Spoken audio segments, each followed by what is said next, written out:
The episode's titled The Federal Open Market Committee meets on the 17th of September 2015.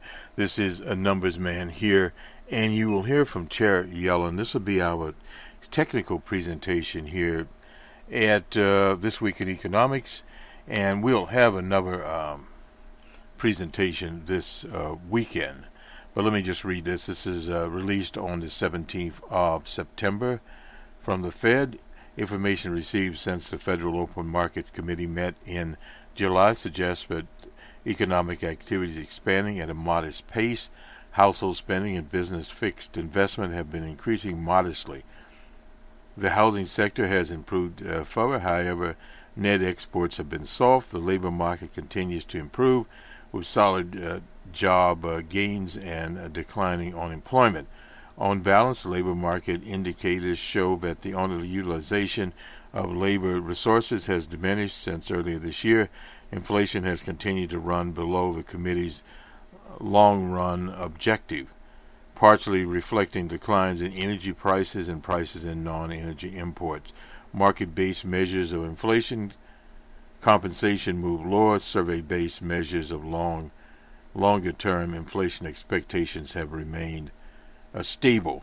Consistent with its statutory mandate, the committee seeks to foster maximum employment and price stability. Recent global economic and financial developments may have restrained economic activity somewhat and are likely to put further downward pressure on inflation in the near term. Needlessly, the committee expects that with appropriate policy accommodation, economic activity will expand at a modest pace, with labor market indicators continuing to move towards levels the committee judges consistent with its dual mandate. The committee continues to see the risk to the risk outlooks for the economy, for economic activity and labor market as nearly balanced, but it is monitoring developments abroad. Inflation is anticipated to remain near its recent low levels in the near term, but the committee expects inflation to rise gradually towards 2% over the medium term as the labor market improves further and transitory effects of decline in energy and import prices dissipate. The committee continues to monitor inflation developments closely to support the continued progress towards maximum employment and price stability. The committee today reaffirms its view that the current 0 to 0.25% target range for the federal fund rates remains appropriate. In determining how long to maintain this target range, the committee will assess progress, both realized and expected, towards its objective of maximum unemployment and 2% inflation. This assessment will take into account a wide range of information, including measures of labor market condition, indicators of inflation pressures, and inflation expectations, and reading on financial and international developments. The committee anticipates that it will be appropriate to raise the target range for the federal fund rates when it has seen a further improvement in the labor market, as reasonably confident that inflation will move back to its 2% objective over the midterm. The committee is maintaining its existing policy of reinvesting principal payments from its holding of agency debt and agency mortgage-backed securities in agency mortgage-backed securities and rolling over maturing treasury securities at auction.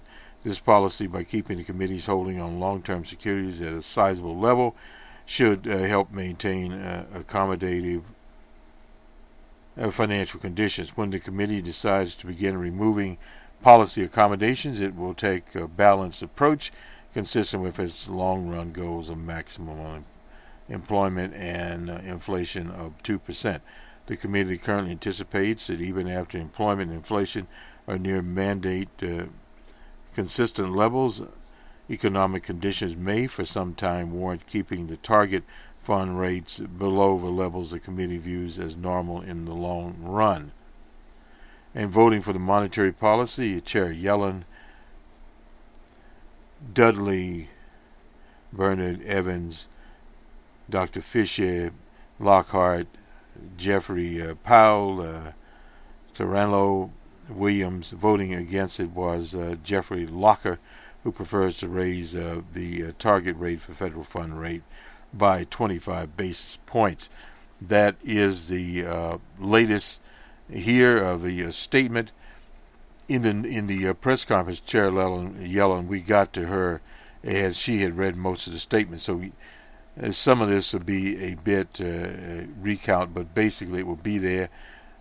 Let me just move very quickly to Reuters and get their take on it.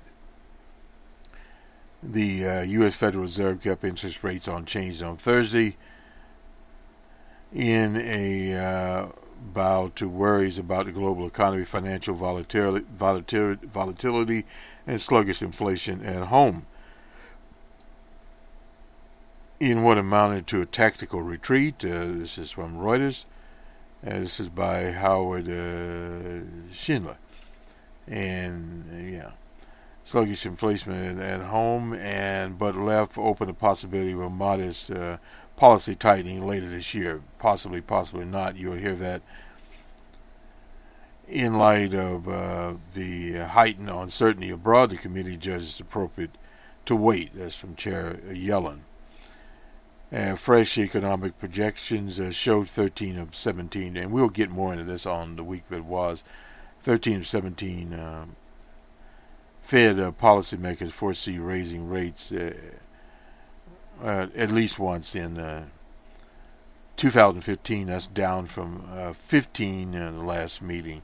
4 policymakers now say raising rates should not arise until 2016. She'll talk about that in 2017, where it is. The Fed also forecast inflation would creep only slowly towards 2% as unemployment dips lower than previously expected. It sees the unemployment rate hitting 4.8% next year. That's 2016, remaining at that level for 3 years. Now, we used to call full employment at 2.5% under Arthur Occam when he advised Lyndon Johnson. Now full employment basically is at 4.5%. That was on a G.W. Bush.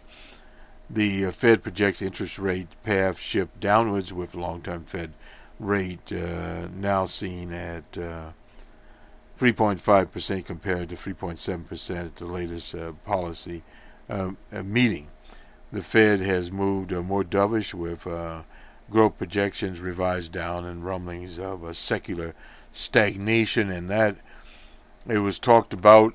We get this, but there's a clear sign that in the absence of any serious derailing of the economy, rates will rise before the year is out. This is Dr. Williamson from the Market People. He's in London. The vote also signaled how China's economic slowdown and market slide left the Fed officials unnerved about the state of the world economy, and that is the only dissenter was Jeffrey Locker. He's of the Richmond Fed. So that is what Reuters had to say about this, and we'll quickly go to Bloomberg and get the take there. Our take is the Fed is being very, very pragmatic in its look, and in its look as far as where the markets are. And one of the points we got from the news conference by Chairman Yellen, that basically they were looking at conditions and their dual mandate over the markets, and we at this mic tend to look in the same direction. The markets are there. The markets are highly speculative, and much more speculative are the commodity markets there.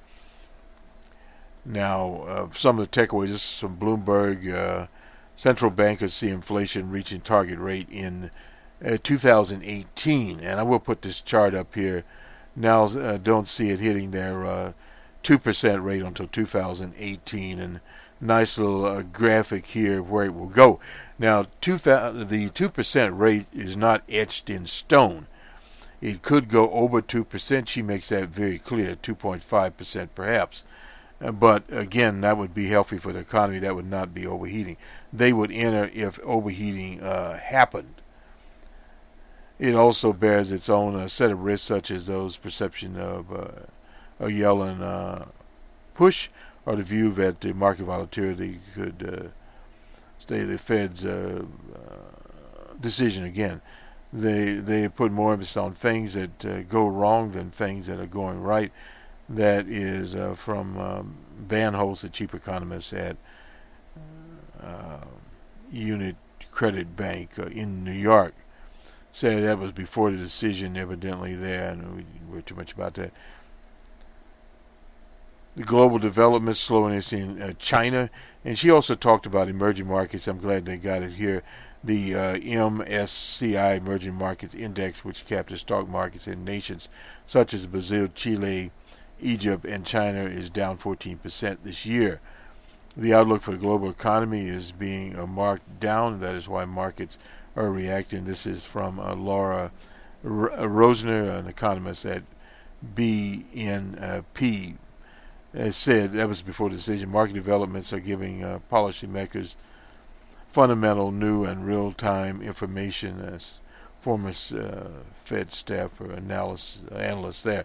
Domestically, the Fed officials also grappling with the inflation rate that remains too low at 0.3% for 12 months. Always a fear there of deflation. The PC index has run below the federal target rate of 2% for more than 30 years. This is from the case for not going is the inflation picture is extremely murky, especially in light of developments in China. This is from Ward McCarthy, chief economist at Jeffers LLC in New York. The PCE, their officials said they don't expect it to attain the 2% goal until 2018. Very important situation there. And the labor market dashboard, looking at it, job openings, current job openings at 3.9%, layoffs discharge rate at 1.1, non-farm payroll at 221. That was here. This little see the graphic. This is the dashboard here. So this is basically how Bloomberg saw it. We'll look at one more item from the BBC very, very quickly here. The BBC has changed its format. It's a little hard when you're doing real time here to get exactly where the BBC has sort of hid things here from us that normally were not hidden. And now they've done it again.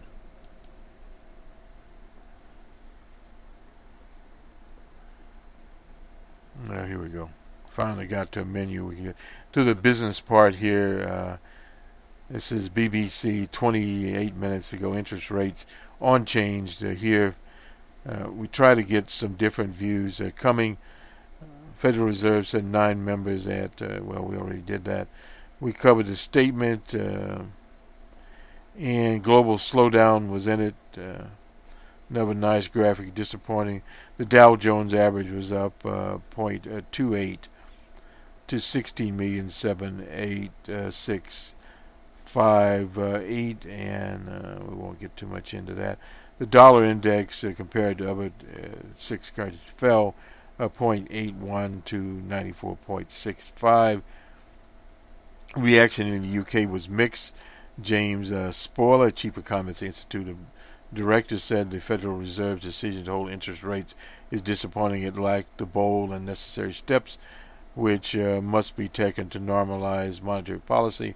John Longworth, he's director of the British Chamber of Commerce, said, given the current global uncertainty, the Fed was right to keep rates on hold for now and avoid exacerbating the problem. And another analysis here from their business correspondent, Michael Fleury. Hike is still on the table before the end of the year, and you'll hear this. The American unemployment rate continues to move in the right direction. Housing market is strong, but the housing market is not the major component that they look at. Cherry Ellen makes that very clear.